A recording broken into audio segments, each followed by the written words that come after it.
I'm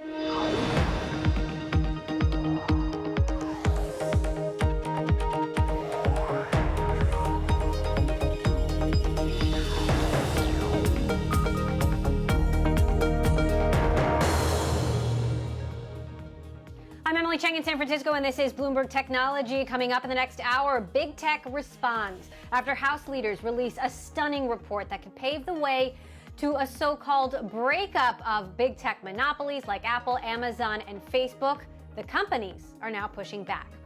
Plus, Facebook takes steps to erase the conspiracy theory QAnon from its platforms. Supporters have claimed celebrities and mainstream media are in cahoots with child abusers to undermine the president. Why didn't this happen sooner? And a major outage disrupts thousands of Slack users who rely on the app as a lifeline to work from home. Slack CEO Stuart Butterfield will be my guest.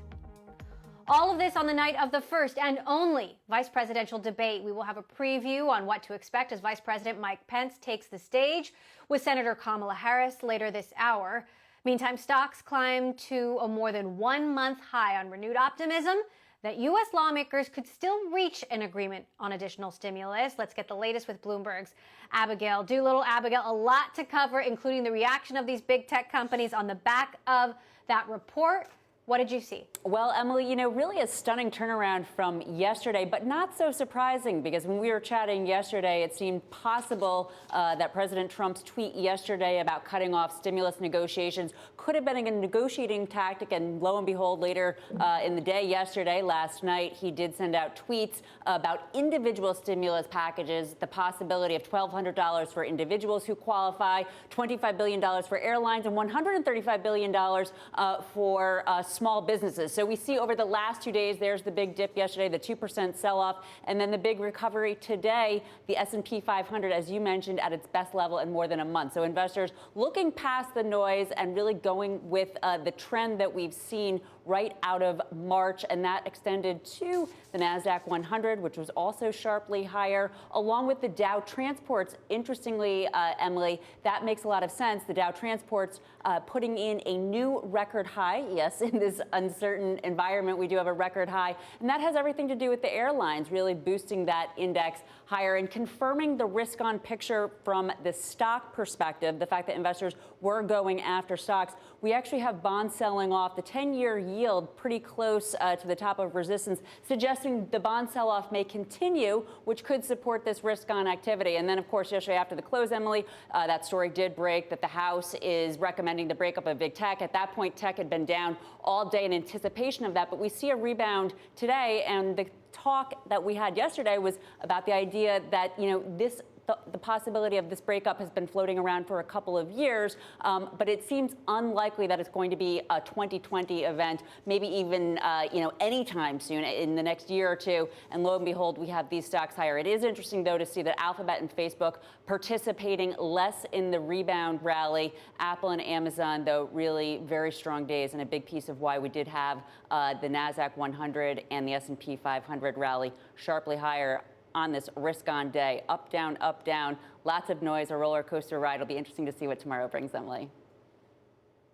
Right, and Facebook actually closing just slightly in the red. Interesting there. Bloomberg's Abigail Doolittle, thank you so much for your analysis. I want to dig into the potential for a breakup of big tech with Wedbush securities analyst Dan Ives, who has some really interesting thoughts on this issue. Look, Dan, this 449-page report did not hold back, calling Apple, Amazon, and Facebook monopolies. Google saying that Google neutralized its search rivals very early on and laying the groundwork for legislation that could lead to the breakup of big tech. How big a risk is this for these companies? Yeah, look, I think that's a great overview. And monopoly, if I counted, it was mentioned over 100 times in the report in terms of that word. Look, I think it comes down to they've laid the foundation. It was a shot across the bow. The Beltway versus big tech battle is on, and I think this ratchets it up. But unless there's legislative change, law change, in terms of antitrust, right now it's a contained risk.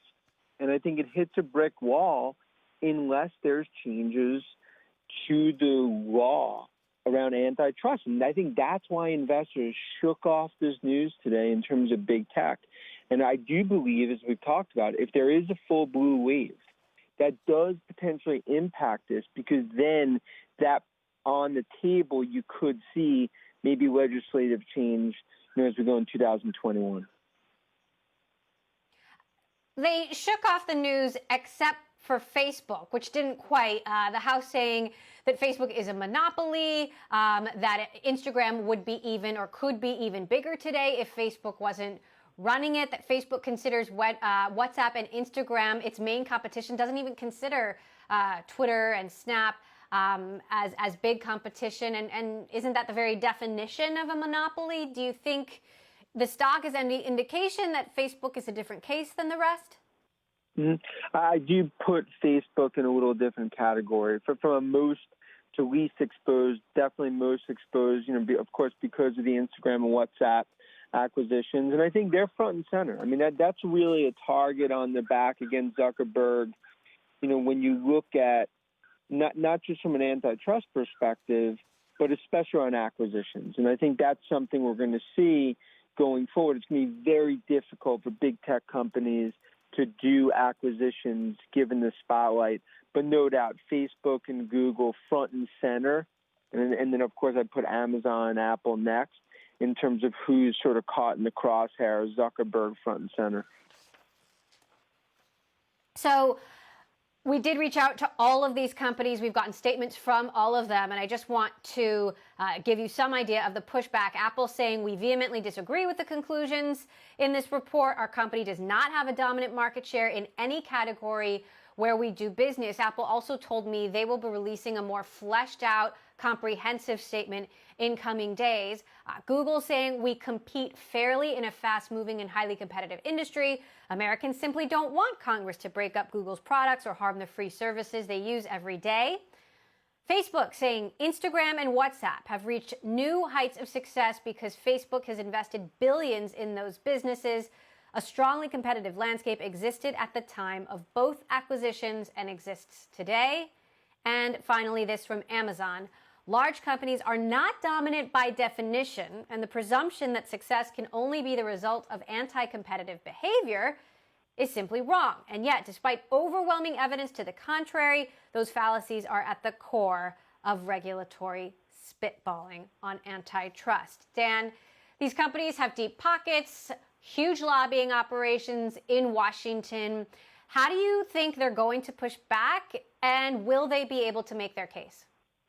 Yeah, and I think they're all looking at Microsoft in the late 90s and early 2000s, which I went through covering the stock then. And I think that really sets the precedent here, because too big is not necessarily the argument from an antitrust perspective. But I do think, as you start to kind of drill into what the 449 report looked at, it's going to go into the competitive nature of Amazon, the third party, the 30% fee for Apple on App Store, and of course Facebook and Google, even though they're free services, hitting on what that's doing from an advertising and competition perspective, and unless there's a legislative fix, and that's why it's so important in terms of how this is all tied to the election, because if there is a blue wave, I think it's a game changer, because it does then put on the table that you could have some legislative changes. Unless you do,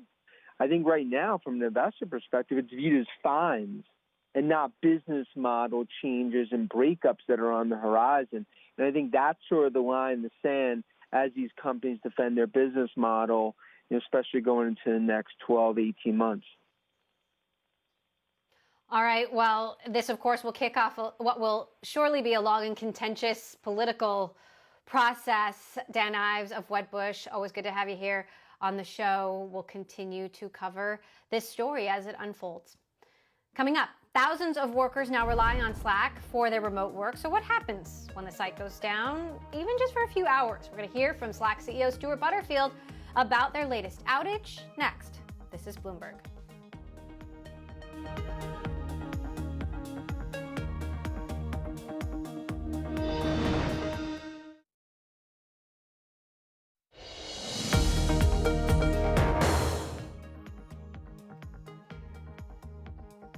Slack experienced outages and inferior performance for more than 6 hours earlier this week. The incident disrupted work for thousands of customers who've grown more and more dependent on the Office chat room service with this extended work from home period. Joining us now to discuss that and the future of remote work, Slack CEO Stuart Butterfield. Stuart, it's always a big deal when a platform has an outage, but especially now when these are our lifelines.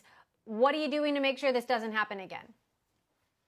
Well, I mean, a lot of it is just looking at the causes of the incident and building more resilience. So this has been a pretty exciting 6-month period, I think, for us.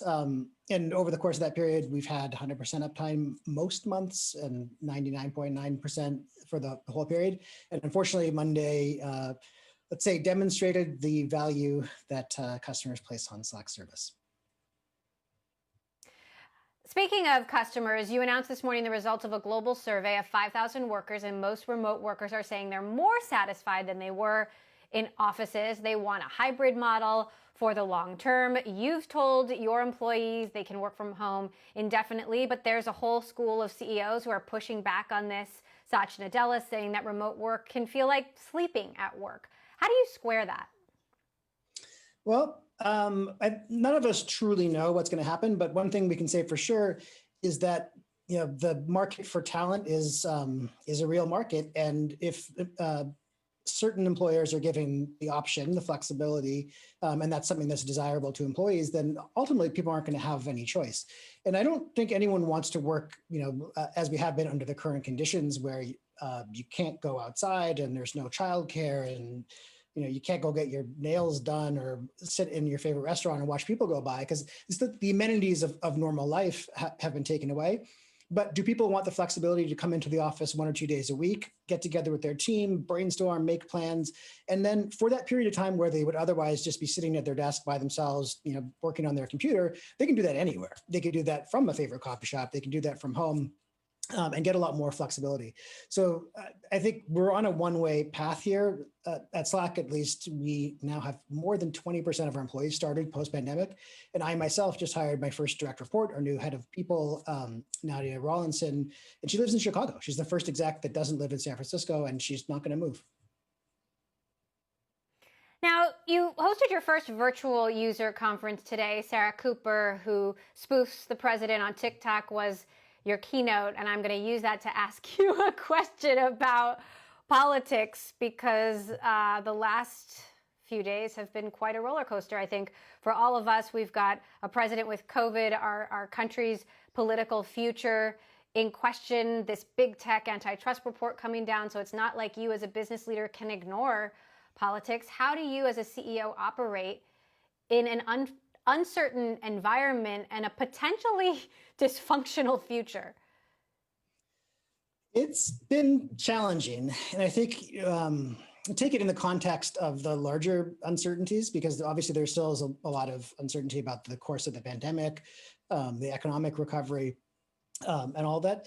And we can definitely know for sure that employees and humans generally don't do well with this degree of uncertainty. So I think emphasizing the things that are constant, emphasizing the things that we can rely on becomes even more important. And there's a nice phrase that leaders remind people what's important, and we're trying to do that inside the company as much as we can. So stepping back, thinking about customers, long-term strategy. Having said that, it is a constant distraction, and it continues to kind of feel like it spins further out of control. But I'm looking forward to, I hope, a period of increased normalcy, not too distant future. Now, speaking of the House antitrust report, you've been in this business a really long time. Slack, I know, relies on some of these platforms to drive traffic, to drive customers. Do you think Apple, Google, Facebook, Amazon, are they monopolies? Should they be broken up? Would that be better for future companies and innovation? I'm going to have to do a little shrug of my shoulders on this one, not because I don't think it's an unimportant question, but I remember reading about Standard Oil and the kind of tactics that were used and the understanding that was built into the political system of what a monopoly means and why antitrust laws are there. And it's hard to square them exactly, but I think there's something to the belief that there's a disproportionate amount of market power concentrated into a small number of companies. Got to be really careful about the remedies there, though. I mean, I'm pro-regulation in the general sense. It's great that there's not as much lead paint around and the cars have seatbelts and things like that. But there can be real unintended consequences, and I guess I just hope that we think very deeply about any action that are taken on the legislative side. So this is the world we've got, and we're all living in it. And I know that Slack, in many ways, is trying to make what we're all going through a better experience. You are prototyping new voice and video features to address some of the pain points that workers are experiencing. How will that change our relationship with Slack and change the role that Slack plays in so many workers' lives now? Yeah, it's a great question. So we have 130,000 customers around the world, and they're literally all shapes and sizes. So at the big end, companies like Amazon and IBM, and at the small end, a lot of mom and pop businesses, a lot of restaurants, tax preparers, dental offices, and everything in between. One of the things that we've really heard over this period is also what we're experiencing inside the company, and that is we need to find ways to take processes and activities that today must be synchronous and make them asynchronous. And what I mean is not have the meeting be at 11:30 till 12 every Tuesday and 60 people show up. Can we take that same purpose and fulfill it in a different way? And this might sound nuts, I have no idea, but it's a lot like the experiences that people have in their consumer lives ported to enterprise. So a lot like Instagram stories, where people can give their updates on a schedule that suits them, and they can watch the ones from their colleagues at a schedule that suits them. That gives you two things. One is a lot more flexibility, which I think is very, very important, especially at this time. And the second one is it actually saves time. If it's a 15-minute daily stand-up meeting that you're getting rid of, you might have had 3 minutes of participation in that 15-minute period. But if it's a 30 or 60-minute long meeting, you might have only had 7 or 13 minutes or something like that. If we can help people reclaim some of the time and increase the degree of flexibility they have, I think that's a huge win. And then the other thing I would mention, we don't even have a name for it yet, but the always-on conversations. It's like a call, but it doesn't start and stop. It's always there, and you can enter and leave. The idea is to recreate some of the spontaneity and serendipity of office conversations, of people overhearing each other, of the ability, without formally scheduling a call or disrupting someone, to kind of be able to ask a question to someone a couple of desks over. And both of these we've been experimenting with internally and are hugely transformative. So we're excited to get those out to customers. Always fascinating to hear Stuart Butterfield's vision of the future. Thank you, Stuart, as always, for stopping by. Good luck with the rest of your conference. Coming up, in a rush to save small businesses in need, as much as $20 billion may have been inadvertently dispersed to scammers. Why several fintech companies might be partly to blame. This is Bloomberg.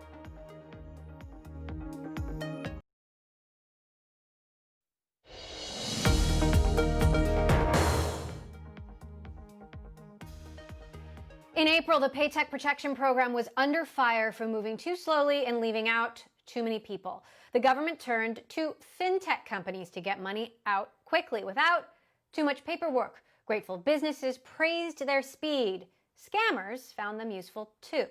Joining us with all the details, our Bloomberg finance reporter, Michelle Davris, who has a big story out on this right now. So, Michelle, what exactly went wrong?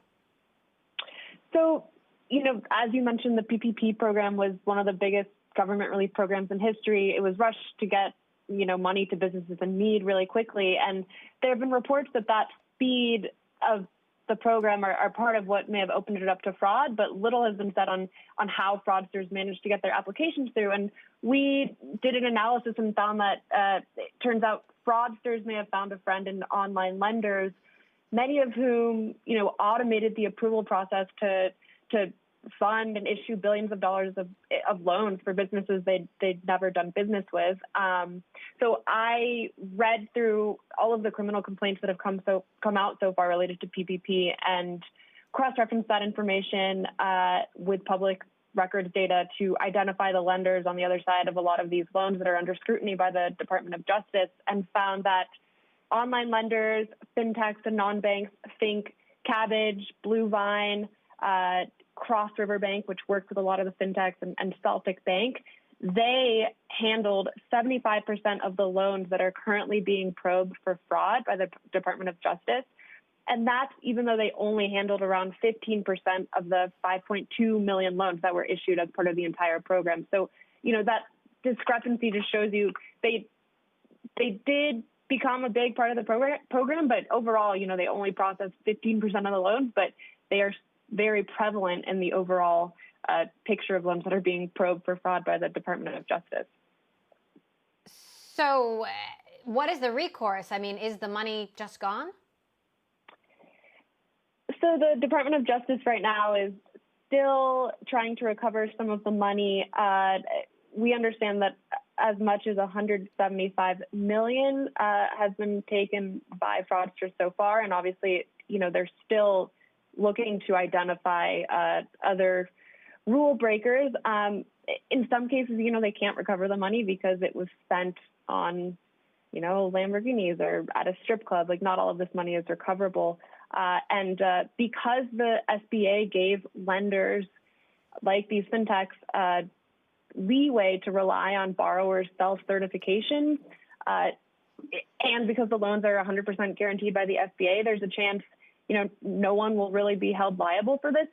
One of the important things that we found in our investigation is that for a lot of these loans that were approved for fraudsters, something as simple as a Google search would have shown that these companies didn't actually exist, or they were dormant, or there was no way that they had 200 employees. And so it's clear that for some of these lenders, not enough due diligence was done.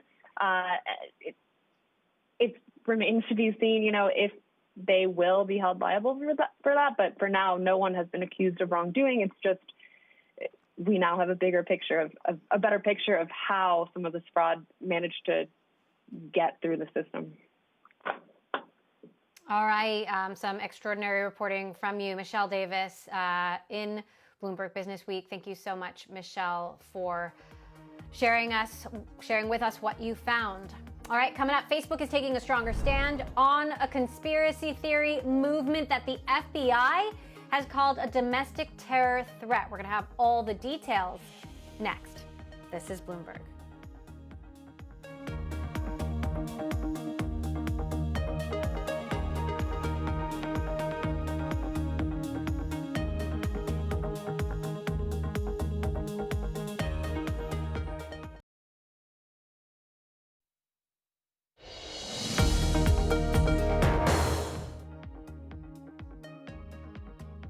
Welcome back to Bloomberg Technology. I'm Emily Chang.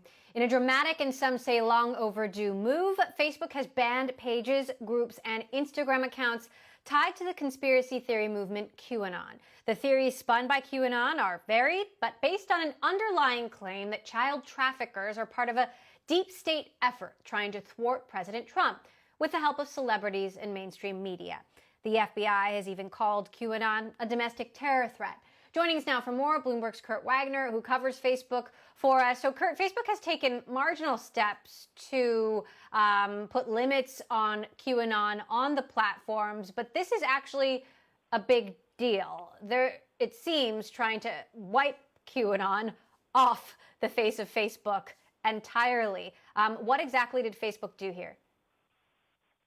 It's definitely a much stronger stance than we've seen Facebook take in the past. Historically, they've said that if you're promoting QAnon and you're specifically talking about violence, they would take you off. But really, that left a huge portion of the group still on Facebook. What they're doing, or what they did yesterday, was they said they weren't going to allow groups or pages that really promoted QAnon in any way, regardless of whether or not they were talking violence. The big thing here, in my opinion, is that they're cutting down on places for people who believe this to actually meet and mingle with one another. So the groups in particular were a real hotbed for this type of conspiracy theory to thrive. Now you can't have you can't have groups that talk about that. So I think it's going to make it harder for people to kind of find each other and then, build that network up even larger.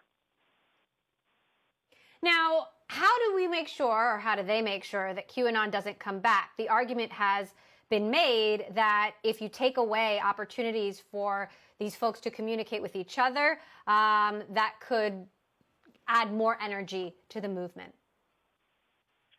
Well, I do think that this will come back. The question is, will it come back on Facebook? I think it's possible that we'll see this group kind of crop up in places. You may have heard of Parler, which is kind of a very far-right or right-leaning social network that a bunch of kind of associates of the president has used. It's possible that we might see some more activity there. But really, one of the small loopholes that Facebook left is they said, if you're going to promote QAnon from your individual Facebook account, that is still allowed. So it's not as if simply believing in this conspiracy theory gets you booted off the platform. There are still going to be a bunch of kind of believers on Facebook. The question is, will they be able to continue to kind of have the influence they have if they can't meet as groups or build up pages? Now, Facebook is just now unveiling some new policies to its protocols on and after election night. Kurt, you've been briefed on some of these changes that Facebook is going to implement. The company saying they will temporarily ban political ads when the polls close. They will forbid posts that threaten or intimidate voters, and they will alert users if races have not yet been decided. Tell us more about what Facebook is telling you about these changes. Yeah, a few of these you can probably tell are really linked to this idea that we're not going to have election results on election night. And so that's one of the reasons that Facebook has said we're not going to let campaigns run ads once the polls close. We don't want there to be more voices out there possibly sharing confusing information, misleading information. You don't want a candidate saying, wow, thanks for turning out, we won, when we actually don't know if that person won. So they're going to ban all ads.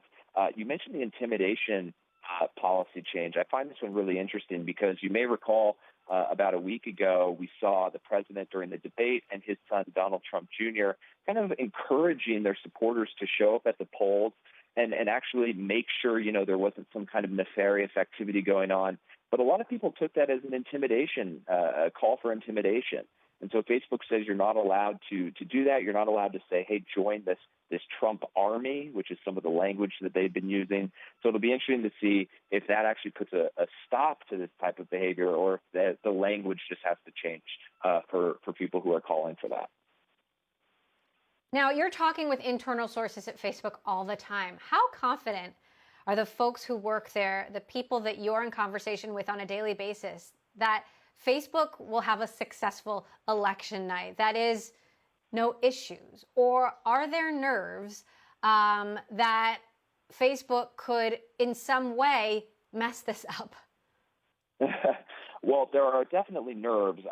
My conversations with people there for the past year have been, this is the biggest, moment, arguably in company history, right? I mean, they've had now 4 years to prepare for 2020. They absolutely know what's expected of them. The challenge is going to be, are they going to actually enforce the policies that they have in place? Because I really think if you look at what they've outlined, it's hard to imagine that there's going to be a lot of things that can slip through the cracks. But what they haven't done, in my opinion, is really enforce the way that they probably should, especially when it comes to the president. And so are they going to, have the confidence to basically pull stuff down if need be, or are they going to let it go? And that, to me, is going to be the difference between whether or not we give them a solid grade or say that, they missed the mark here. A huge test for Facebook. Kurt, you're going to be, you and Sarah are going to be covering it every step of the way, as will we right here. Bloomberg's Kurt Wagner, thank you as always for that update. More on tech regulation coming up. How may the House panel's call for a breakup of big tech impact the wider industry? Bloomberg's Amanda Lang and Vonnie Quinn spoke with John Zimmer, the co-founder and president of Lyft, earlier today about how greater scrutiny and regulation could impact the ride-hailing service. Regulation has been a part of our history from day one. We are as much in the transportation business as we are in the technology business, and transportation historically has been a regulated industry. Within our first year of operation, we worked with California regulators to create a new category for regulation. So it's been part of our business. It will always be part of our business. It's part of how we think about the path to profitability, but we're basically moving forward on that path despite anything that's going to change around us in terms of regulation. How closely are you watching what happens next, though, in Congress? Because this is the most broad effort by Congress to do something to break up the larger companies. I mean, clearly you're in one area, and you're not really sort of in a whole array of areas, vertical or horizontal, so I suppose it affects you less. But it's definitely for sure that it's going to impact the operations of bigger tech, of privacy, the amount of freedom that you all have, essentially, it would seem. I mean, again, the inquiry is focused on companies that are very different than ours. We're in the transportation business. We use technology for sure. Scrutiny is important. Competition is extremely important. We've learned that by, punching up. We've had heavy competition in the early days. People thought Lyft couldn't make it, and we've continually increased our market share as we've been more and more competitive in our space. And so we're focused on what we do. We're focused on our mission to improve people's lives with the world's best transportation. And again, I think scrutiny is needed, especially at times like this. One of the places you are being scrutinized, of course, is this whole ongoing issue of how gig workers are treated. And I know you make the argument that many of your drivers work part-time, and therefore that puts them in a different category. What will happen if some of these moves go against you? And I'm talking about your cost structure, really, John, and path to profit. If that proposition in California goes against you, what does it mean for you? Yeah, I just want to start by saying I think, my opinion is less important than the driver's opinion. Drivers 4 to 1 want to remain independent contractors, want to maintain the flexibility, 80 to 90%, depending on the market, drive less than 20 hours a week. And so we think there's a much better way forward than saying everyone should become employees. And that way forward is to say, let's maintain the flexibility and let's add more protections and benefits like we're pushing for in California. Those drivers that were driving less than 20 hours a week, can you give us updated numbers on who's driving in the pandemic, how many hours Lyft cars are even in service during the pandemic, John, and how it's changed over the last 7 months? Yeah, the impact to us, broader market of rides being down about 50% now. They were down 75%. So we're halfway recovered across the board. That impacts individual drivers as well. But as you look at how some drivers have shifted, we actually have higher driver earnings now than even pre-pandemic because there's kind of an equilibrium between demand and supply between riders and drivers. John Zimmer there, co-founder and president of Lyft. Coming up, the FDA has issued new guidelines surrounding a coronavirus vaccine. We'll have the latest on why President Trump is fighting back. That is next. This is Bloomberg.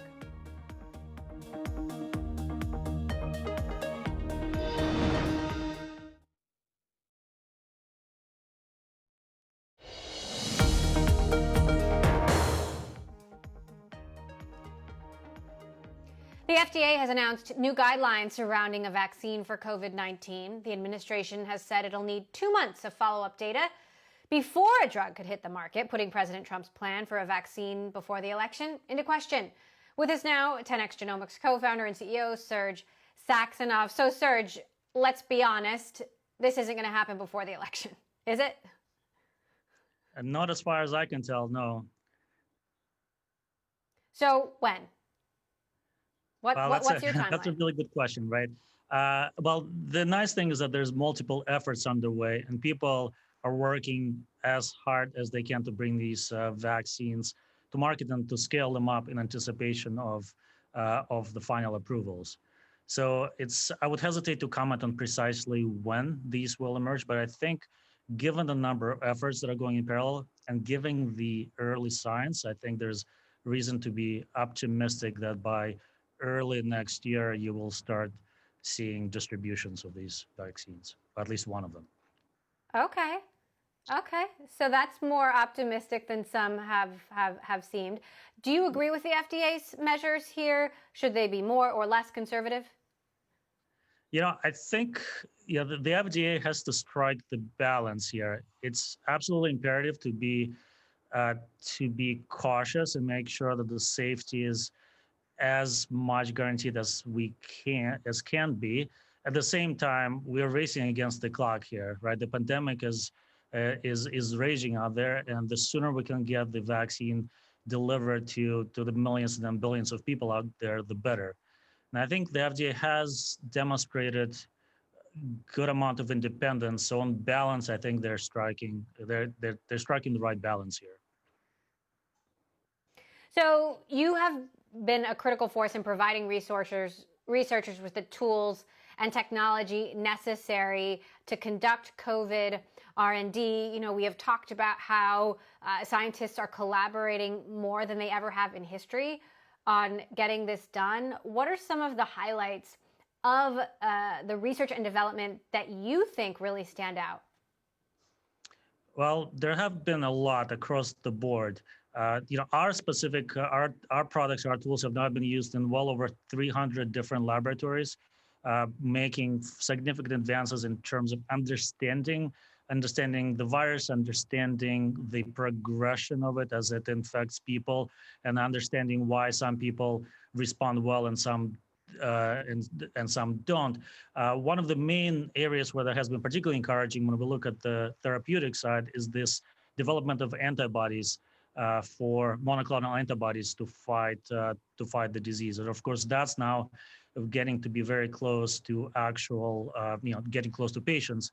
So that has definitely stood out. But in general, I would say across the board, the speed with which we have learned about this disease, given that it really did not exist until this year, is remarkable. And the amount of collaboration and the focus that has been brought to bear on this disease by scientists all across the world has been truly remarkable. I made the comment back early on in April, and it has only that trajectory has only kept up. Now, speaking of treatment, I know you're providing support to scientists, including a lung study in China for potential antibodies. The President of the United States has COVID. He has received a number of drugs that are not available to the general public, so that if people got COVID today, they wouldn't get the same standard of care that the president is getting. When will regular, ordinary people who contract this disease be able to get these treatments that seem to have served the president well? That's a key question, and this is why people, I know the companies have been developing them, have been racing ahead to get to the clinical trials, but also in anticipation of those treatments actually getting approved, scaling up their manufacturing. So it's hard to tell precisely when they'll be more widely available, but I know the intentions are there, and people are scaling up manufacturing of those antibodies ahead of their availability. I do think that it's going to become available in waves. First, probably to first responder workers in hospitals, likely more vulnerable populations such as nursing homes or people with the comorbidity conditions, and then hopefully wider as well. I'm not sure if it's imminent, but it's coming. All right, Serge Saxonov, good to hear from someone who focuses on the science, co-founder and CEO of 10x Genomics. All right, coming up, we are looking ahead to tonight's first and only vice presidential debate. What can we expect from the candidates? What will be the main focus? That's next. This is Bloomberg.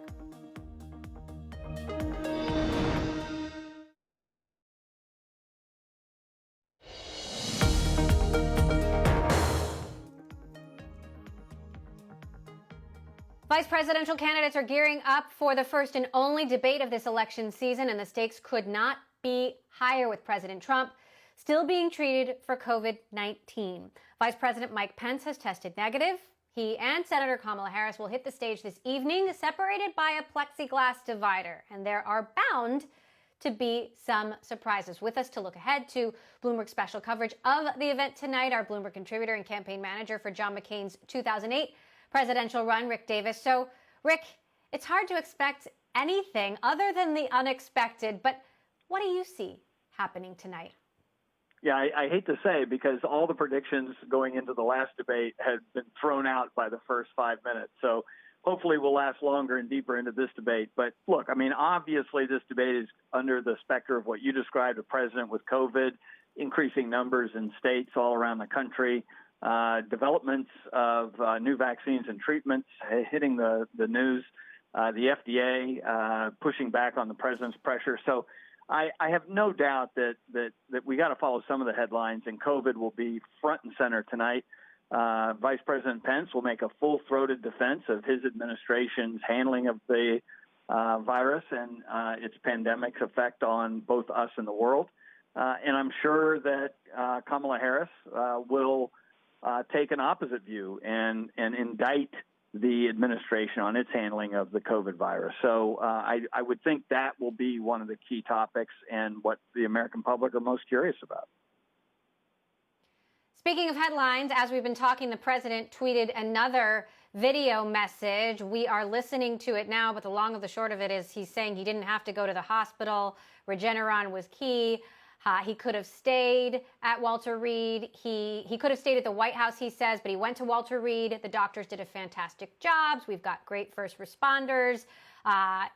He spent 4 days there. I wasn't feeling so hot. They gave me Regeneron. Regeneron was unbelievable. Rick, what is your reaction to this? As somebody who has followed many presidents, who has run presidential campaigns, certainly this isn't something that has ever been in the history books. There is no playbook. How do you even respond? Yeah, it is different. Every other campaign I've ever been associated with has tried to manage its message very carefully, right? Before you put out a statement, before the candidate speaks to the press, before anybody does a speech, or the advertisements or the interviews all get vetted. And the whole idea is to create a viable message that excites voters, addresses their concerns and their desires, and will last the test of time. This president has no filter. When he tweets, if anybody questions whether they're coming from him directly, I think we've dispelled that. It is his Twitter account. And there's none of that filter. There's none of that management of the news, of the message and trying to think long term. This could be just stream of consciousness. You try to read too much into this, you get caught. If you don't take it seriously enough, you get caught. So it's certainly not what we're used to in politics, that's for sure.